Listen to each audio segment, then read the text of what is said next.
Hello, hello, and thank you for coming. All right. Yeah, let's get to the essence of the talk. I cannot see you guys because of this slide, but it's fine. Okay. All right, cool.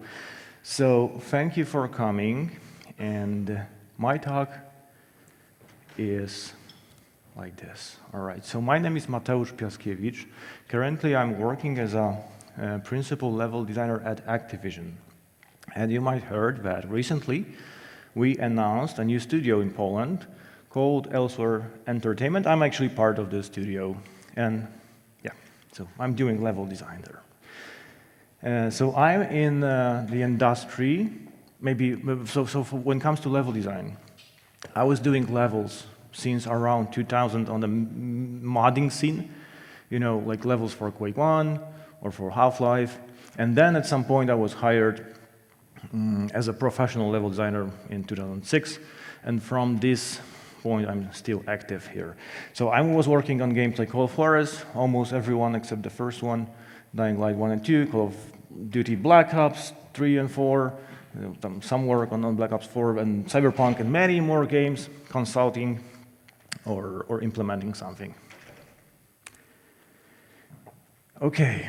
And what's the premise of the talk? Because the title is tricky. Like, if I would be able to send some knowledge back in time to help my younger self with career, I would do some things. Like the story of this presentation is like my friend asked me, like, "Whoa, dude, what would you change in your career if you could move back in time?" And I was like, not really, I would like to change anything, but I would like to give myself few advices, like advice, that will give me crucial knowledge faster, if I would just know that this will be so important. And I was thinking, like, maybe I want to share that with you guys. So this presentation will be focused mostly on the, soft aspects, and not only level design, but design in general, and also it will be aimed at, maybe not junior level designers, but probably you will find something for you, even if you are already principal, senior, because it's good to refresh that stuff.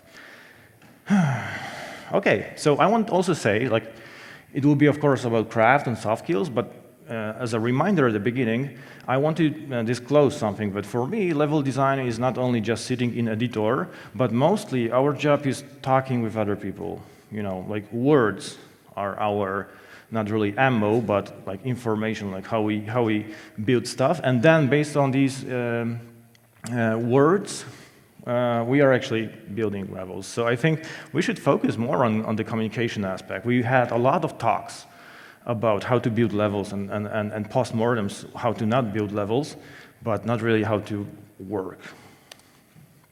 Okay, so number one, my first advice is think about which process or which part of the process motivates you the most. So usually developers say that they like to work during the whole process, the whole section of the process. But there are some exceptions. There are some people that have certain preferences, I would say. And that's fine. So let's talk about it. And there's a cool book called what was the name of it? I don't remember. How Motivation Works, exactly. Pleasure, Beyond Pleasure and Pain. Torrey Higgins wrote this book. And he defined two types of focus of people. And after reading about it, it all made sense for me. Okay, now I understand why some people can have these preferences. So he figured out two types of people with different preferences, and when one person is having a blast, this is the best time ever, the other person can be actually super frustrated. Maybe you've seen that during development. So let's talk what that means. I'll get some drinks, sorry. Okay, so promotion-focused people, I used to call them adventurers. And there's that question mark, because they like questions, they like to look for answers, and usually they don't really want to solve problems, but they want to try the system. Exploration in video game quite often is all about that, checking what is possible, Not going really deep, kind of shallow. So also for those people, achievement of something like, getting cool results from few experiments is very gratifying. This is way stronger for them than fear of loss or fear of failure.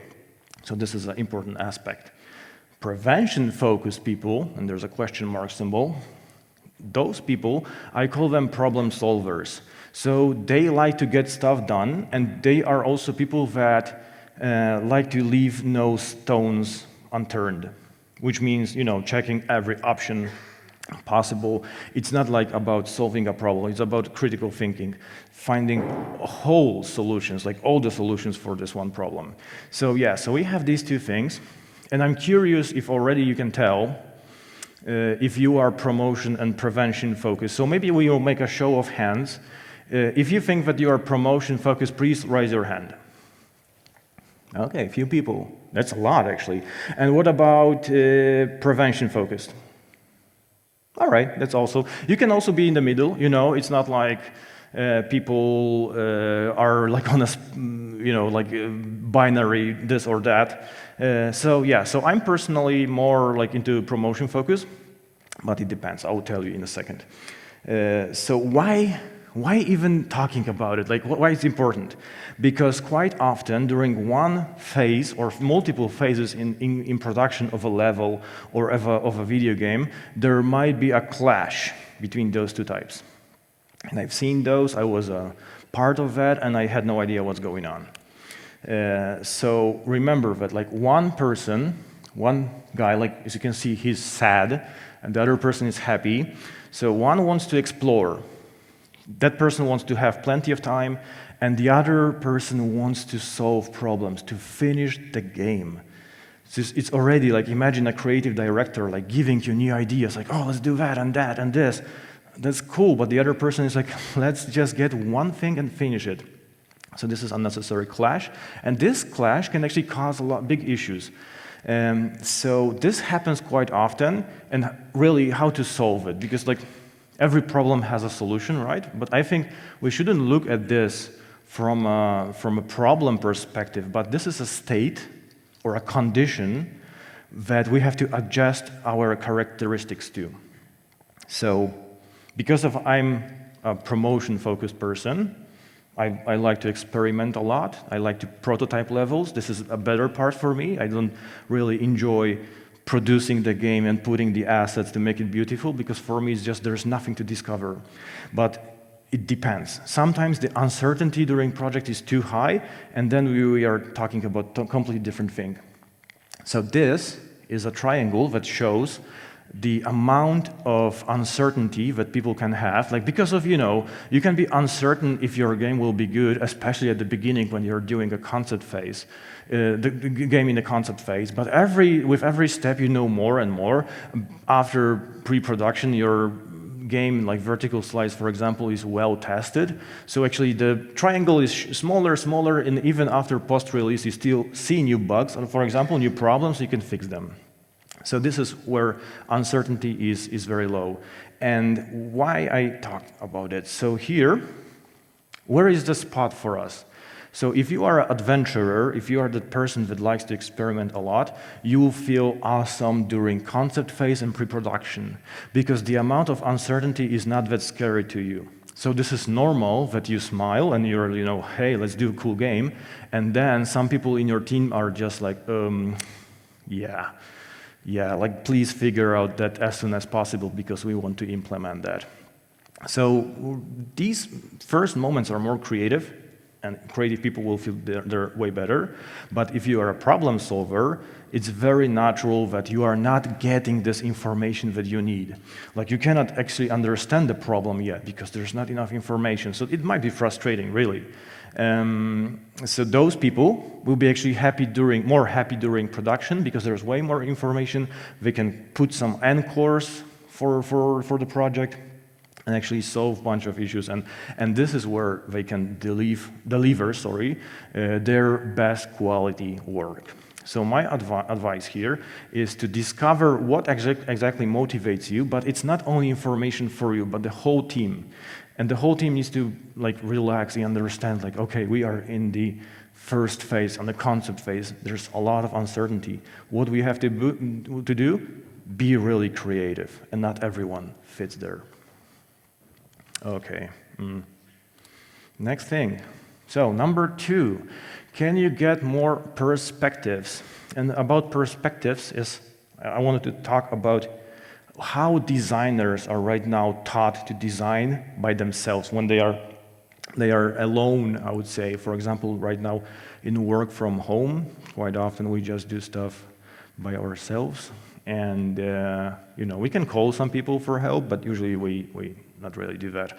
So anyway, because we are taught to look at our work most of the time from a mechanical side or from the aesthetical side, so we have this top-down approach and bottom-up approach, and a lot of books are saying like, yeah, this is the way to go. You have to merge that. You have to think about mechanics, the aesthetics and dynamics will happen, everything will be fine. This is a game. And I was thinking like that, like this. But the problem was, perspective switching is just a tip of the iceberg we should do. And I found that we cannot use this method just to compensate what is required. Like, we need some other people's experience, like other perspective that are not us, because we'll be also like always looking from our point of view, from our aesthetics, right? So it's way better to actually have more people looking at our work. So yeah, different background is super important here. And my proposition usually is to create a strike team that actually involves different disciplines. Usually it's art, narrative and technical experts. It depends, on your game, if you high on narrative, for example, or if not, and how big the team is. Maybe it's not possible. But usually my advice here is like going alone it's not a good idea, I would say. Always have people that have a seat at the table of creating a level or a feature in the game. But the thing is, remember, it's not a guest seat. You have to share the responsibility of creating awesome game with them. So it doesn't matter how big the team is, it's more about not working alone on a feature. Because there was a thing, like I've heard that many times, and it was actually like even punishing, like, oh, you are so self-reliant, you can work alone. And it was presented as a feature. And I think this was the most like punishing thing, because actually it was promoting siloing. Because like, oh, I can do it myself, that's fine. That was wrong. It was a very, very bad idea. So now, especially when we can work from home, we are like in hybrid setup often, we must reach out instead of like thinking that like, okay, we can be self-reliant. And our actually employer will be like, yay, that's awesome. So here also I want to mention that it's not only just asking for feedback. Like if I'm working on design of the level, I want to have actually people from art not only giving feedback of like how they would do that, but I want to hear their plan, what they want to do here. It's not only like, giving advice. It's not like I have problems with feedback. I like to get feedback and that's fine. But in this case, we are looking for some kind of ownership and also responsibility for what we create. We are one team that does this one thing. So this is the difference between giving feedback and actually giving ownership. What also I want to mention with giving feedback, it's not like you can take a few people and say like, here, just give me some information. Like, no. It's a mostly equal relationship where you talk with people, and they have to be prepared for that. They have to be aware that their contribution is actually going to the general experience we are all responsible for. Because I've seen approaches where people were trying to build levels in a waterfall way. So there's design. Design is building blocks, like a block out, and then the art is doing the art path, and then narrative is actually sitting on that, and with lighting guys trying to figure out how to use what is already created. So there was no dialogue. I think this method should die, because like it's not constructive, not creative at all. So yeah, right. And last thing, I mentioned general experience. So it's very, like, it's a key thing, I think, in this method. So we are no longer working with a thinking like this is design team and design team has to do design things. We have a general experience in mind, which means when this certain section of the game that we are creating is all about narrative, then actually narrative is driving this moment. Maybe the studio could be like, you probably heard different studios, they have a principle like design first or story is king. I think this is also like not doing any good for us because again, it shows that on every step of the level, on every step of the process, narrative is deciding, so there's no that dialogue. It should be way more healthy and spread around those disciplines they've mentioned. Yeah, so if you want to create consistent experience, very solid one, there must be dialogue between equal parts, equal disciplines, and also working around one design intent. So if this place is all about narrative, narrative is getting all the attention, and there should be no people on a team that say like, oh, but design is more important, we're making a game. Sure, but not this time, not in this area. And some people can say like, oh, but it's hard to implement that. And yeah, of course, it will be harder, it will take more time, but it's something that people, I see that actually successful studios do that, and if you learn it, you'll see that this is actually where quality is forged. Like this is how people create quality. Number 3, this is my favorite image from this presentation. If you have, number 3, yeah. Do you have a person that will listen, like this guy, and give you advice? So some people say like, yeah, of course, sure. But actually, if you ask them, do you have a mentor? They'll be like, oh, yeah, I wouldn't call that my mentor. So actually, what I want to tell you here is like actually having a good mentor is something that speeds up career growth, and not even thinking about career growth, but just thinking about the knowledge that you have to solve problems at your work is dramatically different. So if I would move back in time, first thing I would say is I wish to get more mentors way earlier in my career. So that was super important. But please don't leave it to luck. This is what I did, and I was super lucky because I've seen people getting mentors that was like only like, oh, dude, you cannot do that. No, it's like, no. I was lucky that I landed in good hands. And by saying good hands, I'm talking actually like having not only great mentors, but the whole group of people, like, group of friends that can actually help you. So what are the traits of a good mentor if you'll be looking for someone? First of all, it's a person that is a good listener. I like that sentence that someone said, I don't remember who. Good mentor is a person that has like 2 years and 1 mouth, and they use actually this in these proportions. They listen twice and just talk once. So I think it's a very cool advice here, because you need to actually be able to talk about your challenges at work, for example, with different stuff. And we call that a sounding board. So this is a good start to have that person. This person could be more experienced, but even taking juniors is awesome because they just have different perspective. They maybe not solve your issue, like not your technical issue in the game, but maybe they will just tell you, you're just worrying about that too much. You're so stressed or something like that. And so, oh, okay, yeah, maybe. Well, maybe mentors should tell that in a form of a question, but never mind. Okay, so also other things.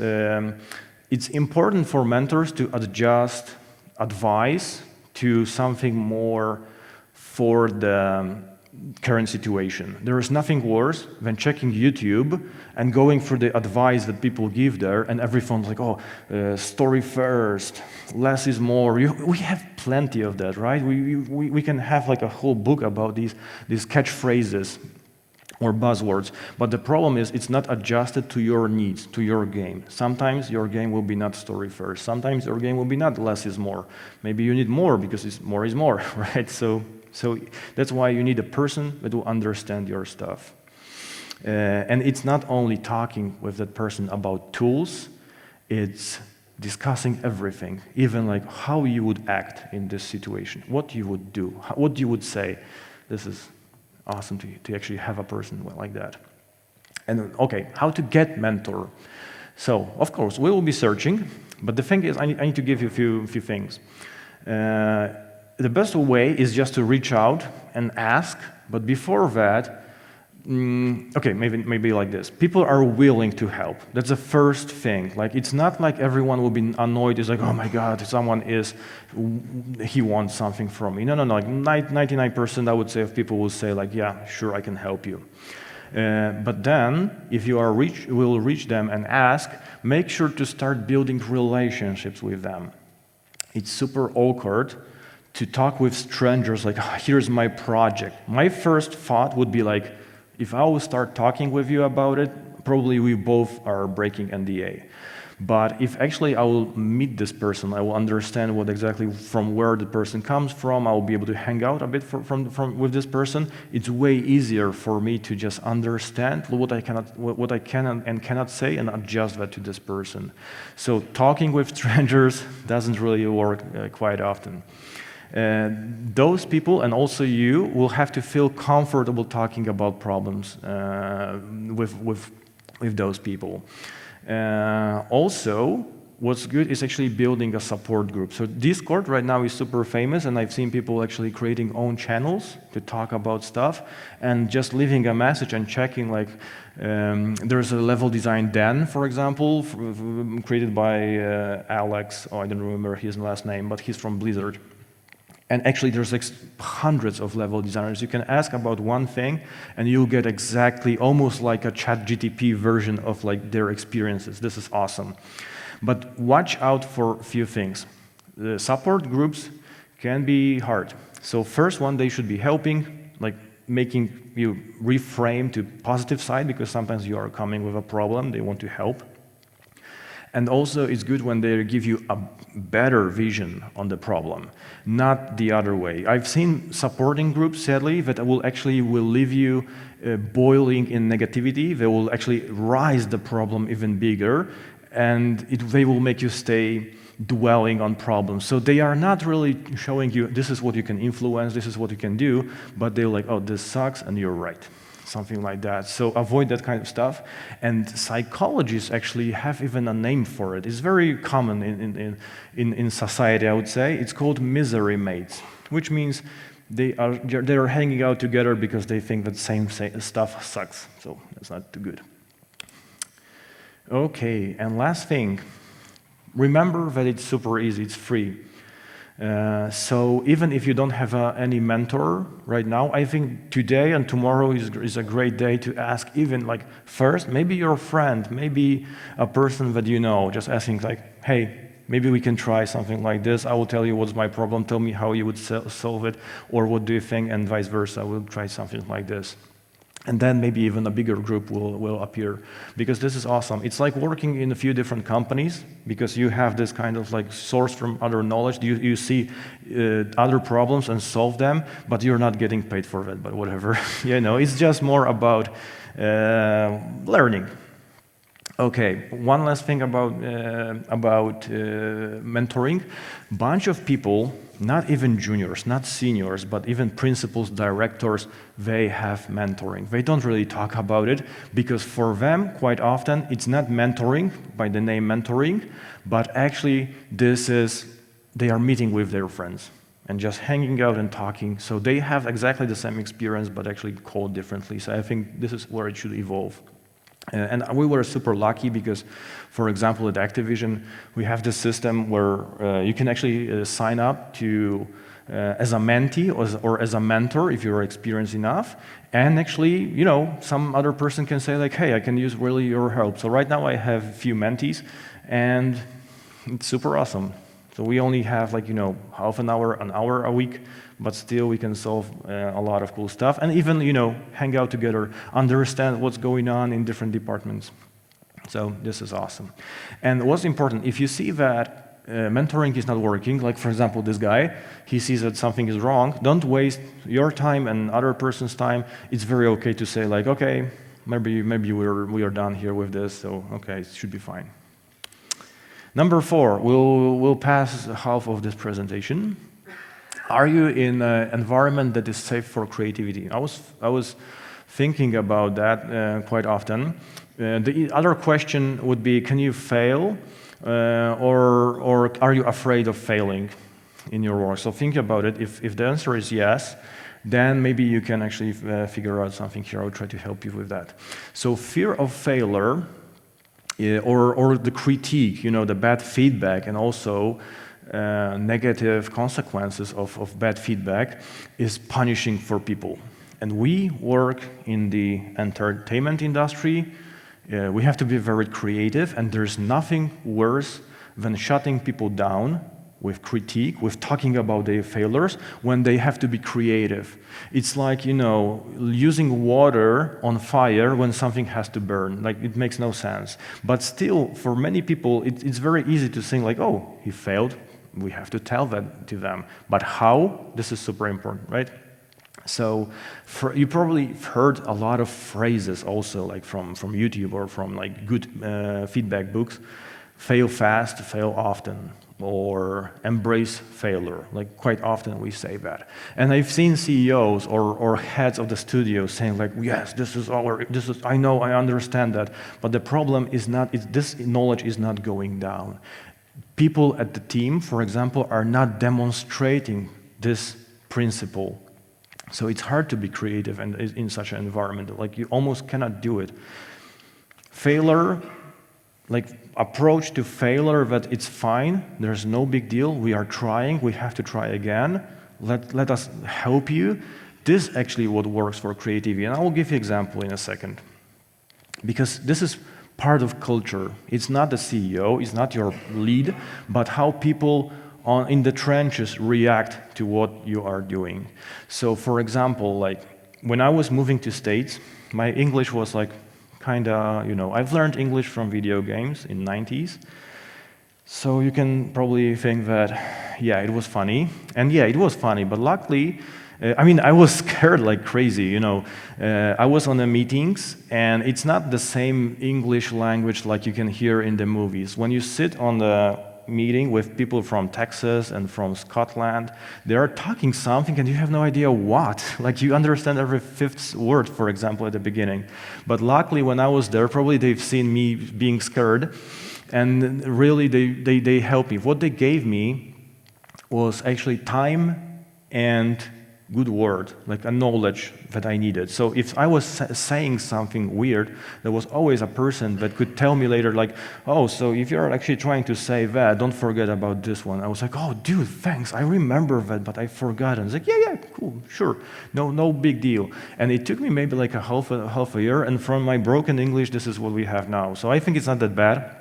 But yeah, exactly, like I needed this help, really. And without their support, I would be dwelling in this failure, and probably I would just leave because I said like, oh, this is not good for me. So I think like here, if the team is giving you, the culture is about giving acceptance, about giving knowledge and time, this is exactly what you need. Like, making mistakes should be normal. Okay, so because of this reaction, it's not like people say like, oh, it could be part. No, it's not. It not could be part of the culture of a team. It must be something that we teach people at the beginning. So even if you have your small team, you can already start talking about it, like how we react to failure.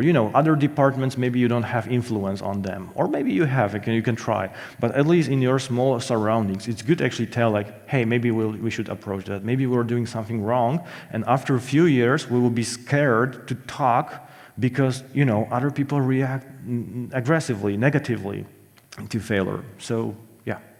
You will not, I think, that's my opinion, you will not create sustained team.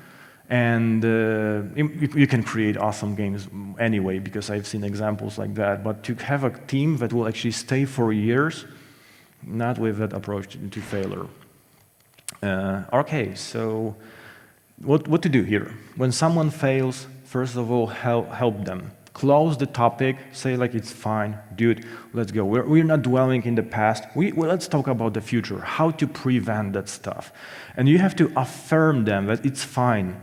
So they will be not sitting at home, especially, in work from home conditions, like he'll be sitting there or she will be sitting there like thinking like, oh my God, what will happen? I had no idea that this will crash the build or something like that. That stuff happens all that time. We cannot just put that on a pedestal. It's like, here you'll get this kind of fancy, stupid hat to show how dumb you are. Okay. Anyway, number 5. Aren't you cutting corners too much? So because of right now, bunch of games were shipped recently. I was checking what's going on during development of many games, and found one pattern. And if I could move back in time, I would just tell myself, my younger self, take a look at this thing, because this is a big thing. Actually, this is what makes a bad or good game. So sometimes we cut corners, not really cut content, but cut corners way too much. And every cut is actually a loss of quality. So you do that one cut at a time. You say that's good enough. It's fine, this will be good, okay, whatever. So something is not perfect, but for example, this designer is a very explosive person. You don't want to make him mad, and you can see that his work is not perfect, but okay, I'll just leave it. It will be fine. So with these things, after 3 or 2 years, you'll notice that because of so many cuts, the game looks simply bad. We are releasing something that is not ready to be released. So to prevent that, maybe I went too far with how to prevent that. So often, sadly, designers are actually prized for doing this shortcuts, taking these shortcuts. Oh, you did it so fast. Maybe it's not perfect, but dude, it's so awesome, right? So working fast shouldn't be a thing. This is no longer a plus for a designer, but something that actually fits our benchmarks. So I was thinking how to fix problem with lowering quality day by day, tiny step by step. And I've noticed that actually establishing a high-quality benchmark, it could be vertical slice, a benchmark levels. There could be plenty of benchmark levels for different biomes and stuff like that. But having this one thing that you can point fingers this is what we want, and there will be no cutting corners, which means this is what we will create, should be fine. I know in production sometimes there's new stuff exploding and happening. We'll have to cut the content, but again, benchmarks will need to be recreated just to have this consistent applying that consistently throughout the whole game. So that's one thing about benchmark, and I've learned from one person. I've learned from one person that actually benchmark is not for designers. Benchmark is for players. I was like, what? And he mentioned actually that benchmark is to create value for the player, and this value should be what exactly players appreciate. So, for example, if you know your player base and they are actually happy about seeing cool guns and having, cool shootouts, it's most of the time focusing on this, this is our value, this is what we want to create. We should show that in a benchmark, that's one thing, and then test that on players. So after actually creating that benchmark, we play test that stuff and see how people react to it. So it's not our job really to create just cool pictures, but to understand our players and define the value. All right.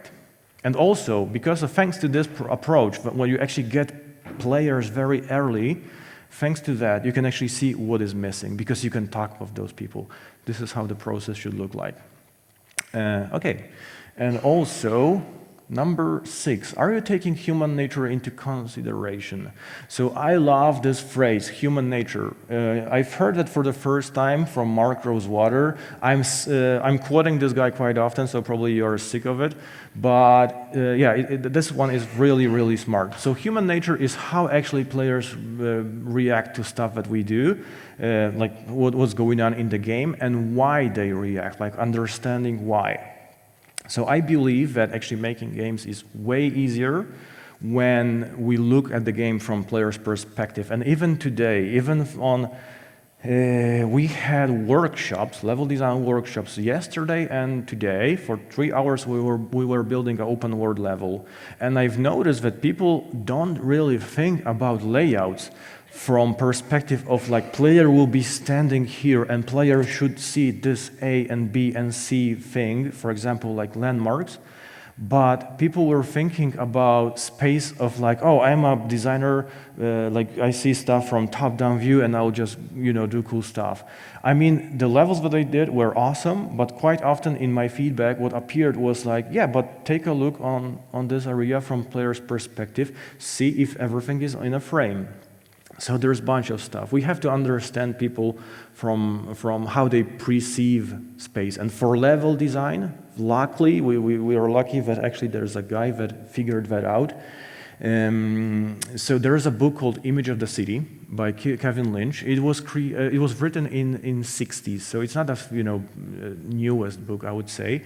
But the thing is, what's important here is the guy found 5 qualities of environments. I like to call them building blocks for level design of how people understand space. So what he did was actually ask a bunch of people from different cities, like LA, Boston, New York, Tokyo, and compared their drawings of like where stuff is, and noticed that people use 5 elements, 5 qualities, like those building blocks, to define space. And if you start drawing your city, your level, for example, with these qualities in mind, you are already using the same approach that human brain is using to actually understand the space. So layouts quite often become way too complex when you just build stuff from the wave of like room by room, corridor, square, atrium, and stuff like that. It grows just like a bacteria, I would say. Like it will stop at some point when there's not much space. But actually with this method, you're drawing something from how player will understand it. So the problem that we are solving here is actually how people sometimes get lost in a 3D space. This is a common problem in level design, and why that happens, and yeah, solving that is actually creating space as they understand it. So I call that player-centric design. Some people actually are using this same term for a bit different thing, but yeah, human nature and player-centric patterns. So we'll go through all these elements, and some level designers already know it. And these are paths, landmarks, edges, districts, and nodes, and I'll go through them one by one. So first one is paths. With paths, they are lines that afford walking in the most affordable way, I would say. So if you have a car, probably you'll pick a road because you know it will be safe for you. You will not actually land in a mud, or you will not hit a pedestrian because this is a line for you. So this is paths. There are 2 types of paths. Explicit and implicit. And explicit paths are something that is designed to get you from point A to B.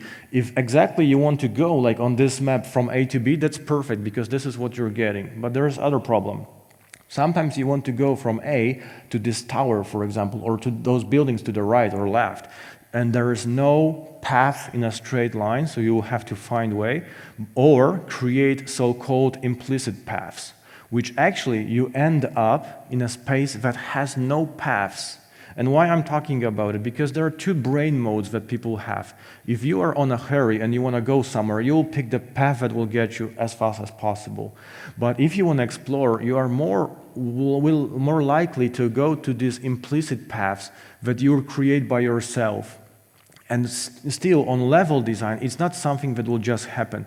It's something that we'll have to actually create. So even if there is ground and grass all over the place, like imagine Skyrim, sometimes you can see a path created because like few people already went there, and actually there's like a ground scene. There is no grass. So this is exactly the implicit paths, and sometimes we call that also, let me think about it, is desire lines. Not the perfect name, but this is how they call it, so fine. Second thing is edges. Sorry, edges? Yeah, exactly, edges. So edges are actually bounds of space. So in level design, these are like our out of bounds or void or how you call it.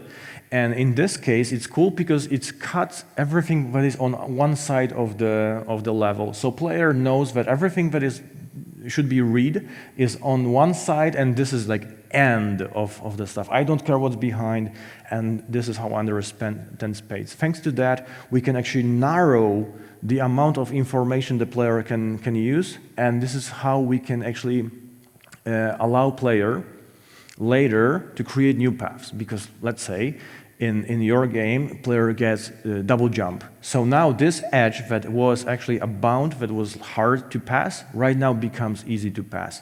So you're opening that and you're doing this kind of reveal to new stuff. Okay. Third thing is districts. So districts are areas that you can tell what are the boundaries. They can be crossable or not, it doesn't matter. But the thing is, this one space is all about certain usage. So this district is like, it's in Wrocław, bunch of churches and bunch of parks. Super easy, super fun. And there are places where there are like apartment buildings, but in general, it creates this kind of understanding. If you go to the bottom, maybe there are parks, but there are no churches. It's a different district. If you go up, there are only apartments. That's a different district. So you can create these boundaries and create space thinking already about those elements. So this is pretty cool.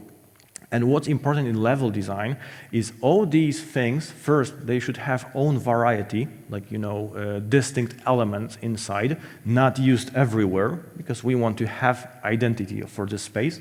Second thing, they should have a call-out. And in open-world games, it's not super important unless you are talking in narrative, for example, about spaces. But in multiplayer games, for example, this is to live or to die. So imagine that you are playing with few friends in one team, and they're asking you, where are you? So you can say like, oh, I'm on a church island. But which one? There are like 3 of them here. So I was like, oh yeah, in the middle one. Perfect. Where are the enemies? In the park, to the left. Perfect. So this is efficient communication when it comes to navigation. They exactly know where you are, they know where to go, and it's clear. If you would start just doing stuff of like, oh, let's put some buildings, maybe here, maybe you'll notice that you don't have this distinct callouts. In example about multiplayer game that I gave you, it was all about one district and also sub-districts that will help define player where exactly he can or she can go. And last thing, fourth thing is landmarks. So here in this case, all the landmarks are very distinct buildings or objects. It could be a line of objects, it could be a cluster of objects, but the thing is, usually they are way bigger and they are different than surroundings. What also is important here is that a bunch of those buildings have directional qualities, and we don't talk about it much. I think we should talk about that more. That bunch of buildings, like the one to the left, bottom left, it has a tower and it's not symmetric. The tower is on one of the sides. I believe also that there is a big gate, big entrance on the side that we do not see, which means that it's different from every side. So no matter from which direction the player will come, there's information to understand, like I'm coming from north, I'm coming from south, so something like that. The other problem here, what can happen with landmarks is to the right. The building that looks like a trash can. It's a cylinder from multiple directions, and maybe you cannot read those things. Exactly, you don't know exactly where you are because of that. So with landmarks, there are 2 types of how people, like human brain works. 99% of people can actually use landmarks if they see them and they can go in a straight line. And this is like how Zelda is done. You see your target and you can go in a straight line or almost in a straight line, but still you have the landmark seen. This is the perfect way of designing open world games in my opinion, but not everywhere. Not every time it's possible. In games like Fallout 4, where you have dense environment, you cannot use beaconing, the method of going on the landmark, but you have to use triangulation. So triangulation is when you move around and you see how one building is actually getting smaller because you are moving, the other one is getting bigger, and also there's something on the side moving in a parallax. So based on that, you can find your way, understand your relationship. But the funny thing is, I mean, it's not funny, but the trick is only like less than 70% of people can actually do that. So if you're selling your game, and you have this like kind of like interior spaces, almost like enclosures, you already tell to 30% of people like, oh, you'll be struggling here. So these numbers are some from research of like how people navigate. So my opinion, I would try to do everything to be able to actually provide beaconing in traversal and on the levels. Okay, and last thing is actually nodes. So usually the paths that I was talking about head to certain landmark in a node, and this is the place where decisions happen. If you ask a person like how to get to point X, usually is, oh, you go straight, you take this kind of like, I don't know, like forest road, and you will see the huge water tower out of bricks, and turn right, you'll see a hospital to the right, and then when you see a church, turn right, and you're in a spot.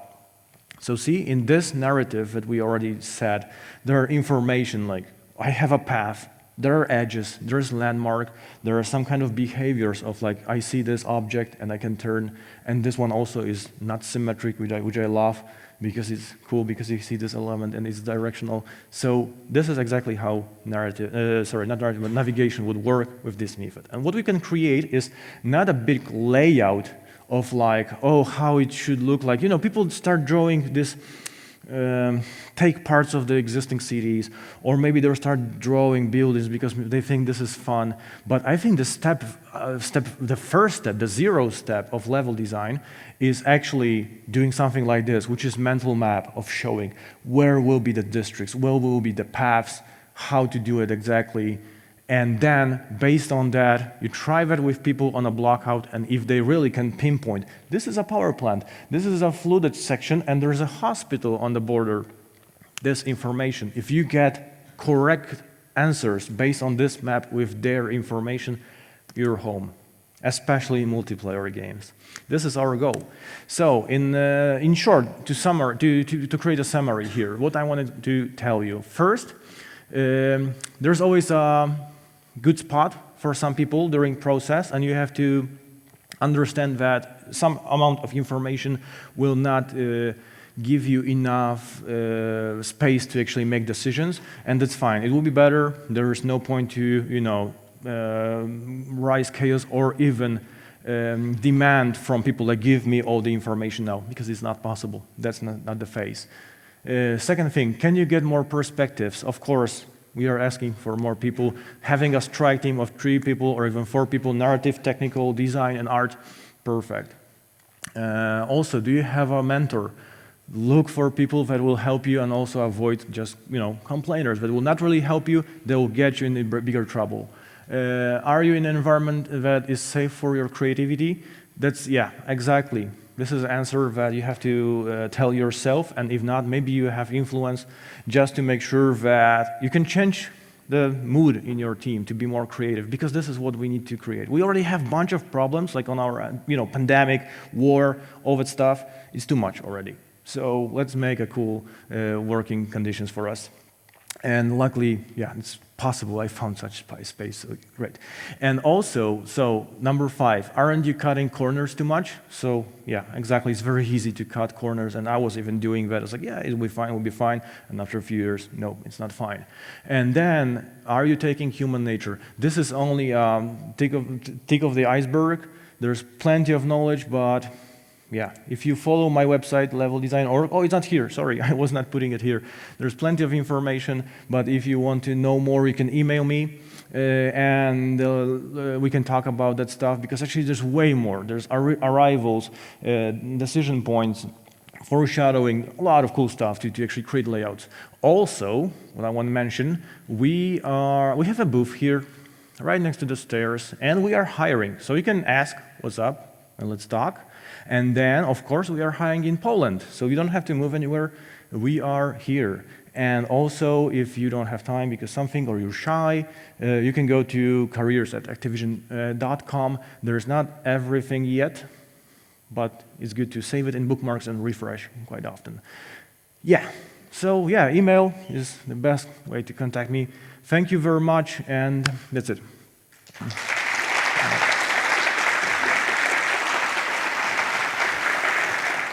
Hi. Hello. Thank you for a very nice talk. I have like rather practical question. From your perspective and your expertise, your experience, what would be the point when you're sure you're cutting edges too much?